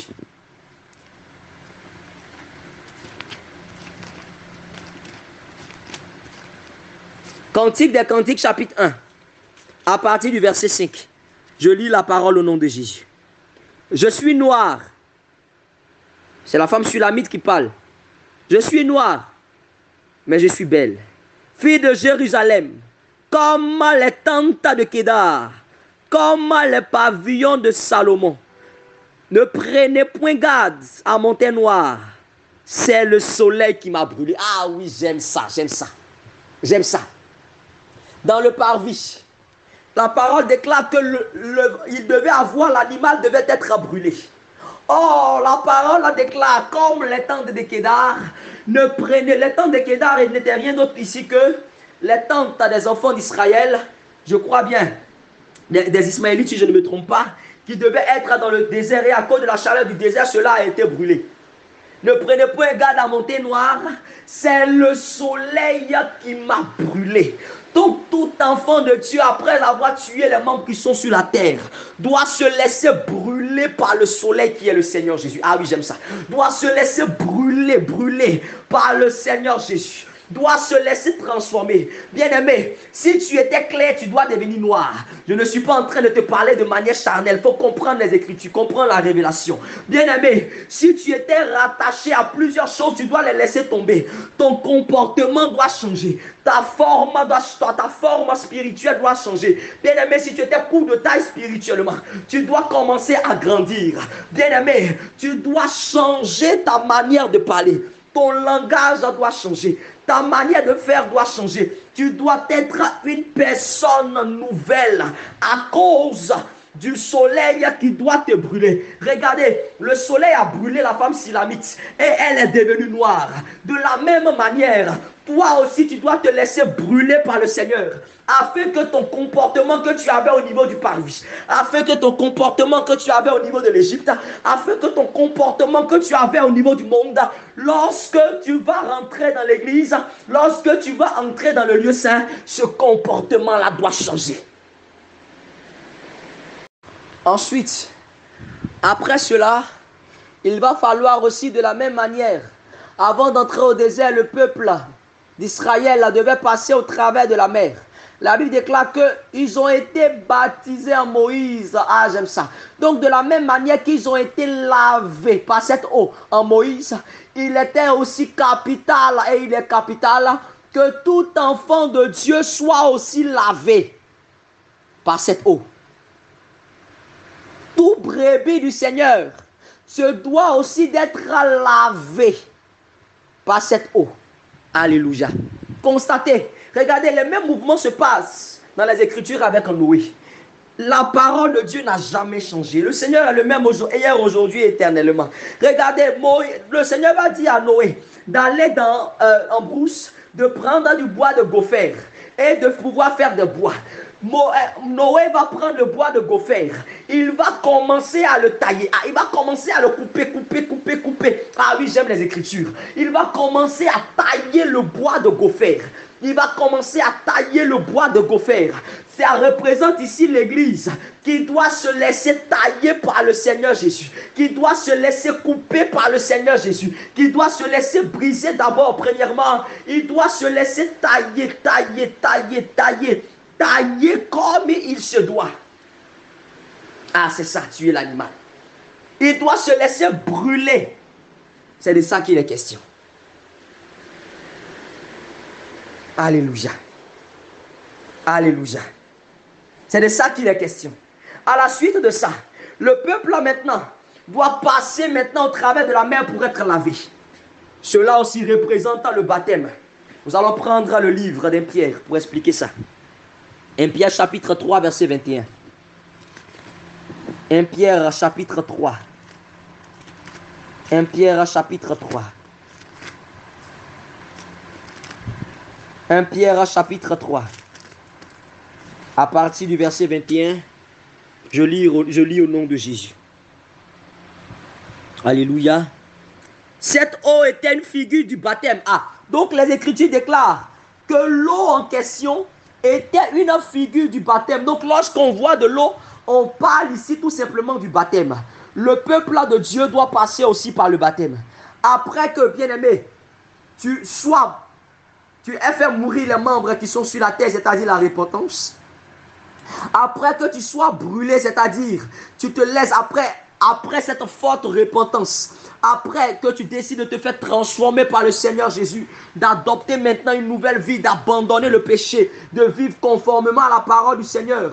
automatiquement, bien-aimé, tu dois maintenant passer par les eaux du baptême. Alléluia. Tu dois passer par les eaux du baptême. Gloire à Jésus. Et il faut comprendre que le baptême ne se fait pas dans une piscine. Bien-aimé, ce n'est pas notre enseignement de ce jour, mais je vais juste passer là-dessus. Alléluia. Le baptême ne se fait pas dans une piscine. Quelqu'un qui a été baptisé dans une piscine, ton baptême est nul et sans effet. Parce qu'en Israël, il avait la piscine de Bethesda. Et il y avait la piscine de Bethesda. Il y avait plusieurs d'autres piscines. Mais malgré ça, le Seigneur Jésus s'est fait baptiser dans le Jourdain. Dans le désert, il y avait aussi de l'eau. Et lorsque l'émir éthiopien passait, cette eau-là était en train de couler. C'est dans cette eau-là que l'émir éthiopien a été baptisé. On se baptise dans une eau qui coule. Bien-aimé, si ton baptême a été fait dans une piscine, bien-aimé, laisse-moi te dire que ton baptême est nul et sans effet. Le baptême se fait par immersion d'après même son nom. Baptême signifie tout simplement plonger, selon le mot grec baptizo. Baptême signifie plonger, immerger. Donc quelqu'un qui ont mouillé sa tête avec un gobelet. Bien-aimé, laisse-moi te dire que tu n'es pas baptisé. Mais on t'a aspergé, on t'a mouillé, on ne t'a pas plongé, on ne t'a pas immergé. Bien-aimé, laisse-moi te dire que baptisé selon les Écritures, selon le livre de Romains chapitre 6, j'avance un peu rapidement, il y a des passages que je ne vais pas lire. Selon le livre de Romains chapitre 6, à partir du verset 1, la parole de Dieu déclare, à partir du verset 1 et suite, baptiser veut dire ensevelir, veut dire enterrer, enterrer. Bien-aimé, on ne peut pas prendre de l'eau, te mouiller et dire tu es enterré. Pour dire que tu es enterré, c'est tout ton corps qui doit être plongé dans l'eau. De la même manière que le Seigneur Jésus lui-même, tout son corps a été plongé dans l'eau. C'est de ça qu'il est question. Donc on doit t'enterrer et prononcer le nom de Jésus. Laisse-moi te dire que si tu as été baptisé au nom du Père, au nom du Fils, au nom du Saint-Esprit, ton baptême est nul et sans effet. Parce que le diable, c'est le père du mensonge. Le diable, c'est le fils de la perdition. Le diable, c'est l'esprit trompeur. Donc, si tu as été baptisé au nom du Père, du Fils et du Saint-Esprit, bien-aimé, qu'est-ce qui garantit que si le Père, là, ce n'est pas le père du mensonge qui est le diable? Qu'est-ce qui garantit que le Fils, ce n'est pas le fils de la perdition qui est Satan? Qu'est-ce qui caractérise que l'esprit, ce n'est pas encore l'esprit malin qui est le diable? Le baptême se fait dans le nom du Seigneur Jésus. C'est pourquoi il est écrit dans le livre de Actes chapitre 2 verset 38. Repentez-vous et que chacun de vous soit baptisé au nom de Jésus. Et les Écritures encore peuvent déclarer que le baptême, le baptême et la rémission des péchés devaient être prêchés en son nom. Il n'y a de salut en aucun autre nom par lequel nous devons être sauvés. Alléluia. Le baptême, ça se fait au nom de Jésus. Le baptême, ça se fait au nom de Jésus. Et c'est après cela, après avoir tué le corps, après être lavé, c'est après cela maintenant qu'on peut dire que tu peux entrer dans le désert, que tu peux entrer dans le lieu saint. C'est pourquoi, regardez, nous allons lire une écriture.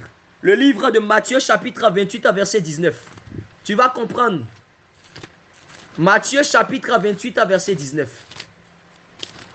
Matthieu chapitre 28 verset 19. Le Seigneur m'amène sur cette écriture. Matthieu chapitre 28 verset 19. Matthieu chapitre 28 verset 19. Regardez ce que dit les Écritures. Allez, faites de toutes les nations des disciples, les baptisant au nom du Père, du Fils et du Saint-Esprit. J'aime les Écritures. Donc, tant que tu n'as pas encore été baptisé dans le nom de Jésus, laisse-moi te dire que tu n'es pas encore disciple du Seigneur. Oui, ça tu n'as pas vu. J'aime ça. Tu n'as pas vu cette écriture. Tu n'as pas vu cette écriture. J'aime ça. Alléluia. La parole de Dieu déclare: faites des nations des disciples, les baptisant au nom du Père, du Fils et du Saint-Esprit. En réalité, il n'y a pas de X et le nom, il n'y a pas de S. Donc le nom du Père, du Fils et du Saint-Esprit, c'est le Seigneur Jésus. C'est lui qui est notre Père céleste. C'est pourquoi il appelait les disciples mes petits enfants. C'est lui qui est le Père de toute la création. Car selon le livre de Colossiens chapitre 1, c'est en lui qu'ont été créées toutes choses, les visibles et les invisibles. C'est en lui qu'ont été créées toutes ces choses-là. Tout a été fait par lui et tout a été fait pour lui. C'est lui qui est le Père. C'est aussi lui qui est le Fils, parce que les Écritures l'appellent le Fils de Dieu. Alléluia. La Bible déclare encore qu'il est appelé Père éternel, selon Ésaïe. Il est appelé Père éternel. C'est de Jésus qu'il s'agit. Un enfant nous est né, un fils nous est donné, et la domination reposera sur son épaule. On l'appellera Père éternel, Dieu puissant. Ah oui, j'aime ça. J'aime ça. Alléluia. J'aime les Écritures. Et c'est aussi lui qui est le Saint-Esprit, parce qu'il pouvait déclarer que je serai en vous. Il est avantageux que je m'en aille, selon le livre de Jean 14. Il est avantageux que je m'en aille, parce que si je ne m'en vais pas, le consolateur ne viendra pas. Il était capital que la vapeur, il était capital que la vapeur aille, que la vapeur monte, commence à frapper la nuée, et que par après la pluie commence à descendre. Alléluia. Ah oui, j'aime les Écritures. D'abord, cela devait monter. Cela d'abord devait monter, et par après, ça allait faire tomber maintenant la pluie. Tant que la vapeur, tant que la rosée n'est pas encore montée, tant que cela n'est pas encore monté, la pluie ne peut pas descendre. Donc le Seigneur obligatoirement devait d'abord monter avant que le Saint-Esprit puisse descendre. C'est lui-même qui est le Saint-Esprit, parce que c'est Jésus-Christ qui habite en vous. L'apôtre Paul pouvait déclarer: j'ai été crucifié avec Christ, et si je vis, ce n'est plus moi qui vis, mais c'est le Seigneur Jésus lui-même qui vit en moi. Ah oui, j'aime ça. Donc il faut ça pour qu'on dise de toi que tu es un enfant de Dieu. Il faut le baptême, dont le baptême du Saint-Esprit et la repentance. Si tu n'es pas ça, tu n'es pas passé par ces différentes étapes, bien-aimé, laisse-moi te dire que tu es encore au parvis. Tu n'es pas encore entré dans le lieu saint. Alors toi aussi, on ne peut pas t'appeler un saint. Les saints, c'est ceux-là qui ont quitté le parvis. Les saints, c'est ceux-là qui ont déjà quitté l'Égypte. Les saints sont ceux-là qui ont déjà quitté le monde et qui sont maintenant entrés dans le lieu saint. Mais bien aimé, laisse-moi te dire que pour traverser tout ça, nous avons besoin des deux fils de Zébédée. Ah oui, j'aime les Écritures. Pour traverser tout ça, nous avons besoin de Moïse et de Aaron. Ah oui, les deux ailes de l'aigle. Je ne parle pas de Moïse physique. Je ne parle pas de Aaron physique. Je ne parle pas des deux fils de Zébédée physique. Mais je suis en train de te parler des deux ailes de l'aigle. Bien-aimé, tu vas constater quelque chose dans les Écritures. Moïse pouvait déclarer au Seigneur que je ne sais pas parler. Ah, donc Moïse bégayait. Moïse avait un défaut corporel, et que Moïse bégayait. Donc il y avait Aaron qui devait être présent obligatoirement. Ah oui, j'aime ça. Aaron pour donner l'interprétation. Pour donner l'interprétation des Écritures au peuple. Puisque lorsque Moïse parlait, tout était confus. Lorsque Moïse a commencé à parler, c'était comme le parler en langue. Mais s'il n'avait pas l'interprétation, bien aimé, toutes ces choses-là étaient confuses. Ah oui, j'aime les Écritures. C'est pourquoi l'apôtre Paul, lorsqu'il déclarait des paroles, il allait toujours dans la loi, comme le dit aussi la loi. Il dit, si quelqu'un parle en langue dans l'assemblée, c'est comme il est en train de sonner une trompette qui est confuse. Parce que donc si quelqu'un parle en langue, qu'il y ait un interprète. S'il n'y a pas d'interprète, qu'il se taise. Alléluia. Donc lorsque Moïse parlait, on avait besoin d'Aaron pour pouvoir interpréter. Dans la révélation, Moïse représente la parole. Mais la parole qui est codée, mais la parole qui est confuse. On avait donc besoin de l'interprétation. On avait donc besoin de l'interprétation, de l'enseignement pour pouvoir comprendre les Écritures.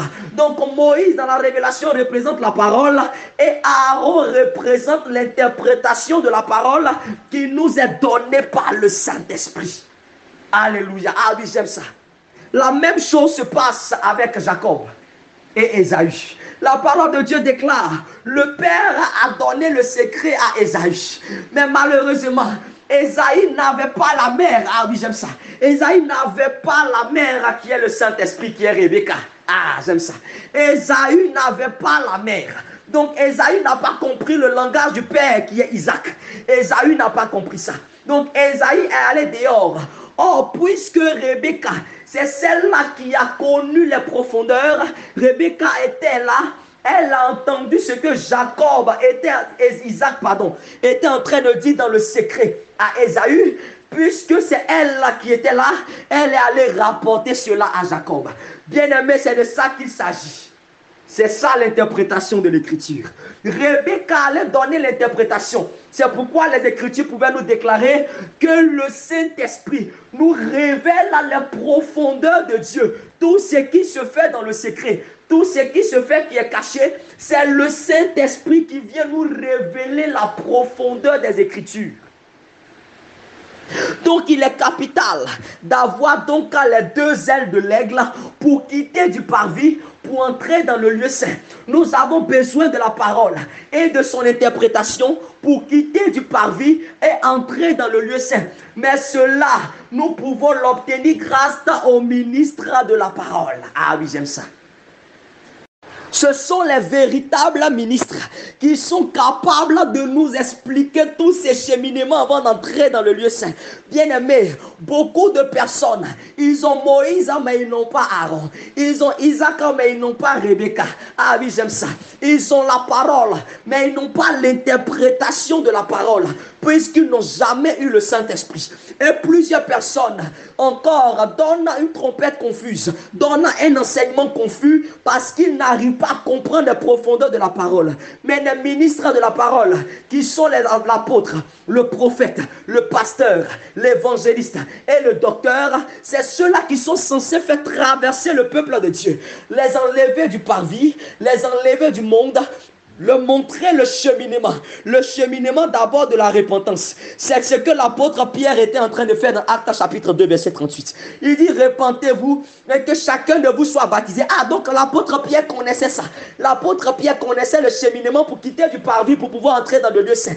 Les membres, ceux-là qui étaient dans la chambre haute, vont demander mais que ferons-nous puisqu'ils ont eu le cœur vivement touché? Il dit mais repentez-vous. Ah d'accord, d'abord ils devaient tuer l'animal, ils devaient tuer leur corps par la repentance. Ensuite que chacun de vous soit baptisé. Ah oui, l'apôtre Pierre connaissait ça.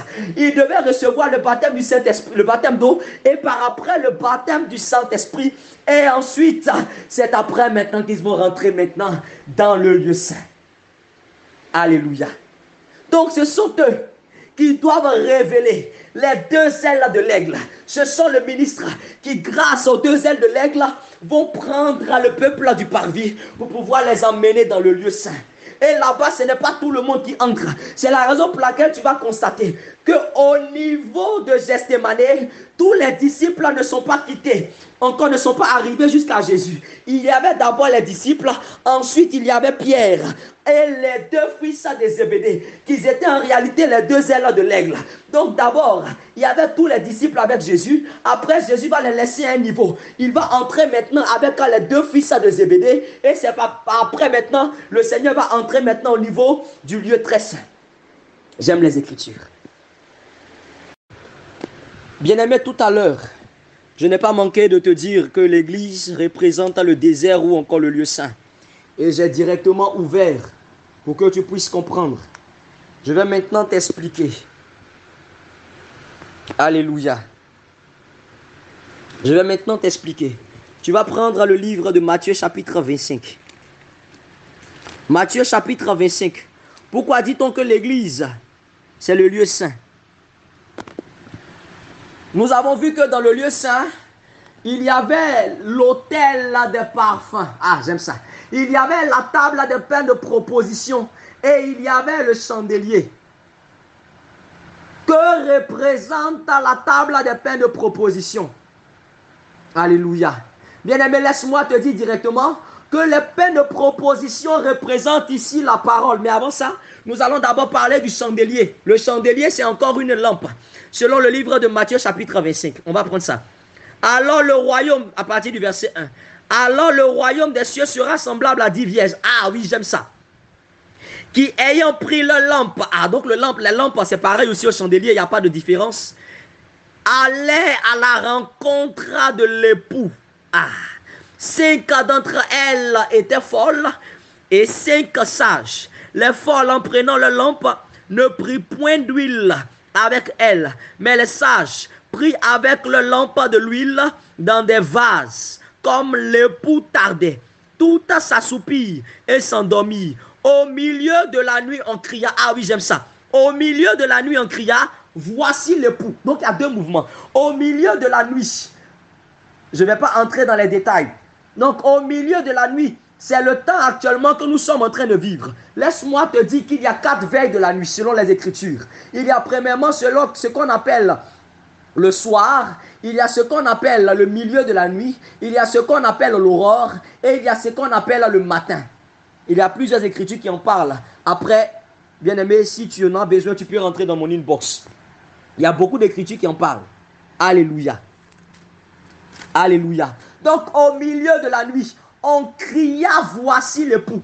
Au milieu de la nuit, c'est le temps actuellement que nous sommes. L'apôtre Paul pouvait déclarer, la nuit est avancée. Ah oui, j'aime ça. Au milieu de la nuit, c'est le temps de la fin. C'est le temps de la fin dans lequel nous sommes. Ah, j'ai entendu souvent quelqu'un dire, les temps, comment on appelle ça? Les temps la fin des temps est proche. Non, la fin des temps n'est pas proche. Nous sommes à la fin des temps. Ah oui. Nous sommes à la fin des temps. La fin du temps n'est pas proche. Nous sommes à la fin des temps selon les Écritures. La fin des temps, c'est le temps que nous sommes en train de vivre avant l'enlèvement. Alléluia. Et au milieu de la nuit, en criant, voici l'époux. En réalité, celui qui est en train de crier, voici l'époux, c'est la voix de celui-là qui dit, crie à plein gosier, selon le livre d'Ésaïe, chapitre 58. C'est le ministre de la parole qui est censé enseigner le peuple de Dieu, qui est censé prêcher l'évangile aux enfants de Dieu, puisque la nuit est avancée. Et c'est ce que nous sommes en train de faire. Et l'évangile qu'il est en train de prêcher, la parole qu'il est en train de donner, en réalité, c'est le pain. Puisque le Seigneur Jésus lui-même pouvait déclarer, je suis le pain de vie. Oh, c'est encore lui qui est la parole. Selon le livre de Jean chapitre 1, la Bible déclare au commencement était la parole était avec Dieu et la parole était Dieu. Et au verset 14, il est déclaré que la parole a été faite chair que le Seigneur Jésus. Donc nous comprenons clairement, ceux-là qui sont en train de crier, ils sont en train de crier par la parole et qui sont en train de dire voici l'époux, ils sont en train comme ça de donner le pain à manger au peuple, ils sont en train de donner le pain à manger aux vierges. Alléluia. Et la parole déclare aussi que les vierges avaient leur lampe. Ah oui, la lampe représente la lumière. Tout enfant de Dieu qui se trouve dans le lieu saint, bien-aimé, laisse-moi te dire que ce dernier-là a la lumière. A la lumière. Oh, comment obtenir la lumière? La parole de Dieu pouvait déclarer à la loi et au témoignage, si l'on ne parle pas ainsi, il n'y aura pas d'aurore. Oh, l'aurore, c'est la petite, c'est la lumière. Il n'y aura pas d'aurore pour le peuple. C'est de ça qu'il s'agit. Il faut non seulement la loi, ça veut dire l'ancienne alliance et la nouvelle alliance, car c'est celle-là qui nous apporte la lumière. Donc en réalité, le chandelier et les pains de proposition représentent la même chose. C'est la parole qui doit nous apporter la lumière. C'est la parole qui doit nous rassasier. Bien-aimé, laisse-moi encore t'éclairer sur quelque chose. La parole de Dieu déclare, lorsque le Seigneur Jésus-Christ est venu pour Israël, Israël n'a pas accepté le Seigneur parce qu'ils avaient déjà un autre pain. Ils avaient déjà la loi. Ils avaient mangé déjà la loi. Ils étaient rassasiés. Donc lorsque le pain de vie est venu vers eux, ils ne l'ont pas accepté parce qu'ils n'ont pas voulu commettre l'excès de table. C'est la raison pour laquelle ce pain de vie s'est tourné vers nous les nations pour que nous puissions le manger. Ah oui, j'aime ça. Pour avoir la vie. Est-ce qu'on me suit? Donc c'est après avoir mangé, pendant que nous sommes dans la lumière. Ah. Oh oui, j'aime les Écritures, j'aime les Écritures. J'aime les Écritures. Nous avons presque fini, soyez un peu patients. Alléluia. C'est après avoir mangé, pendant que nous sommes dans la lumière, c'est après ça que nous pouvons offrir le sacrifice sur l'autel des parfums. Que représente le parfum? Que représente le parfum? Apocalypse chapitre 5 à partir du verset 8. Apocalypse chapitre 5. Apocalypse chapitre 5 à partir du verset 8. Je lis la parole de Dieu. Apocalypse 5 verset 8. Quand il eut pris le livre, les 4 êtres vivants et les 24 vieillards se prosternaient devant l'agneau, tenant chacun une harpe, et des coupes d'or remplies de parfums qui sont les prières des saints. Ah, j'aime les Écritures, j'aime ça, j'aime ça. Ah, j'aime ça. Je reprends. Apocalypse chapitre 5 à partir du verset 8. Quand il eut pris le livre, les 4 êtres vivants et les 24 vieillards se prosternaient devant l'agneau, tenant chacun une harpe et des coupes d'or remplies de parfums. Donc, une harpe et les coupes d'or remplies de parfums. Donc, que représentent les parfums? Qui sont la prière des saints. Ah oui, j'aime ça. Donc, les parfums sont la prière des saints. Donc, c'est uniquement après avoir mangé le pain, tout en étant éclairé. Donc, après avoir mangé le pain, tout en étant éclairé par le chandelier, par la lumière, par la parole, par l'enseignement que doit donner le ministre de la parole, bien-aimé, c'est là lorsque tu as le Saint-Esprit en toi, lorsque tu as la lumière qui est le Saint-Esprit en toi, c'est là que tu peux prier. Bien-aimé, je vais choquer quelqu'un. Je vais choquer quelqu'un. Bien-aimé, laisse-moi te dire que le Seigneur n'a jamais écouté ta prière. Ah, quelqu'un va dire, ah, mais le Seigneur m'a jamais écouté ma prière. Donc ça sert à quoi alors de venir dans la présence de Dieu? Ah oui, ce que tu ne sais pas, le Seigneur n'a jamais écouté ta prière. Oh oui, le Seigneur n'a jamais écouté la prière d'un homme. Bien-aimé, laisse-moi te dire, il n'y a qu'une seule personne que le Seigneur écoute sa prière. Et c'est son Fils. Bien-aimé, lorsque tu n'as pas le Fils, ta prière ne peut pas monter. Parce que lorsque tu pries, en réalité, ce n'est pas toi qui pries, mais c'est le Fils de Dieu qui prie pour toi. C'est le Saint-Esprit qui prie pour toi. C'est pourquoi il y a une écriture qui pouvait déclarer, selon le livre de Romains, je crois bien, que lorsque nous prions, en réalité, nous ne savons quoi demander à nos pères. Nous ne savons quoi lui demander. Nous ne savons comment prier. C'est pourquoi l'Esprit de Dieu intercède en faveur des saints. Ah oui, j'aime ça. Donc, lorsque tu pries, toi, dans ta nature d'homme animal, dans ta nature d'homme charnel, le Seigneur ferme ses oreilles à tes prières. C'est pourquoi lorsque tu es encore dans le parvis et que tu commences à parler à Dieu, le Seigneur ferme ses oreilles parce que tu n'as pas encore été découpé, parce que tu n'as pas encore été tué, parce que tu n'as pas encore été tué par l'animal, parce que tu n'as pas encore été tué, été dépecé, tu n'as pas encore été dépecé comme l'animal, été brûlé encore sur l'autel des reins, tu n'as pas encore été lavé, tu n'es pas encore entré dans le parvis, tu n'as pas encore mangé le Fils, la parole qui est le Fils. Ah oui, j'aime ça. Tu n'as pas encore mangé la parole qui est le Fils, tu n'as pas encore reçu le Saint-Esprit. Bien-aimé, tu ne peux pas. Bien-aimé, tu ne peux pas adresser une prière à Dieu. Dieu va t'écouter parce que ta voix, il ne reconnaît pas cette voix. Lorsque tu parles, il dit, mais qui parle là-bas? Ah, je ne reconnais pas la voix de Kwasi. Ah, je ne reconnais pas la voix de Conan. Ah, je ne reconnais pas la voix de ceci. Ah, je ne reconnais pas la voix d'Élisée. Ah, je ne reconnais pas la voix d'Emmanuel. Mais lorsqu'il écoute quelque part et il entend le Seigneur Jésus en train de parler au travers de toi. Ah oui, il dit là, oui, c'est mon fils qui commence à me parler. Mon enfant commence à me demander quelque chose. Ah là, oui, je peux prêter l'oreille maintenant pour écouter. C'est pourquoi l'apôtre Paul pouvait déclarer dans le livre de Galates, chapitre 2, verset 20, j'ai été crucifié avec Christ. Et si je vis, ce n'est plus moi qui vis, mais c'est Jésus qui prie, qui vit en moi. Jésus vivait en Paul. C'est pourquoi lorsque Paul parlait, lorsque Paul déclarait sur une personne, automatiquement, puisque c'est le Fils qui déclarait au Père, le Père agissait. Ah oui, c'est ça le désert. Il faut savoir comprendre la différence entre le désert et l'Égypte. C'est ça le désert. Quitter du monde, quitter du péché, quitter de l'Égypte, du parvis, être transformé, être purifié, être changé, être lavé d'une eau pure et ensuite entrer dans le lieu saint.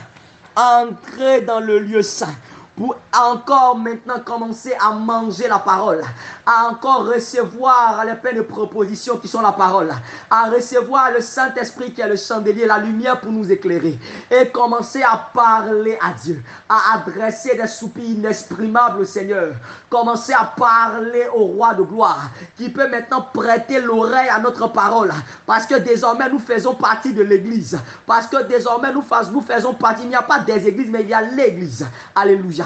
Nous faisons maintenant partie de l'église de Dieu, de l'épouse de Christ. Donc dès lors maintenant que nous adressons des prières, oh oui, le Seigneur maintenant peut nous écouter. Oh oui, le Seigneur maintenant peut prêter l'oreille à notre parole, parce que nos paroles sont des paroles pures, parce que nos paroles sont des paroles saintes, parce que nos paroles en réalité ce ne sont pas nos paroles, mais ce sont les paroles de son Fils. Alléluia. Et ce n'est qu'après cela, au temps convenable, au temps venu, au son de la trompette, l'ange maintenant criera, allez à sa rencontre. Oh oui, la Bible déclare, on cria au milieu de la nuit, voici l'époux. Voici l'époux, c'est nous qui allons parler. Repentez-vous, abandonnez le péché. Les ministres de la parole qui vont enseigner le peuple de Dieu. Mais après, lorsqu'on dit aller à sa rencontre, oh bien-aimé, c'est l'enlèvement. Nous devons quitter le désert. Nous devons quitter le lieu saint. Nous devons quitter le désert pour entrer à Canaan. Pour entrer dans le lieu très saint, là où il y a la gloire de Dieu, là où il y a la grâce de Dieu, là où il y a la plénitude de Dieu, là où il y a la toute-puissance de Dieu. Là, nous entrons clairement dans sa chambre. Ah oui, c'est de ça qu'il est question. Là, maintenant, nous pouvons entrer dans l'intimité du Seigneur. Oh oui, la parole de Dieu déclare, après cela, avant que Moïse puisse aller en Égypte, il a pris la peine de cacher Séphora. Avant que Moïse aille exercer la vengeance en Égypte, il a pris la peine de cacher Séphora. De la même manière, cacher Séphora représentant l'enlèvement. Lorsque nous serons enlevés, alors Dieu déversera sa colère sur les nations. Ceux-là qui ont refusé d'écouter la parole de Dieu, ceux-là qui ont refusé d'écouter la saine doctrine, ceux-là qui ont refusé d'écouter les Écritures, la colère de Dieu va se déverser sur eux. C'est pourquoi la parole déclare, ah oui, cette colère-là va se déverser sur les nations, selon le livre d'Apocalypse. Il y aura des tortures, il y aura des pleurs, il y aura des grincements des dents. Ça sera après l'enlèvement. Alléluia. Alléluia. Alléluia.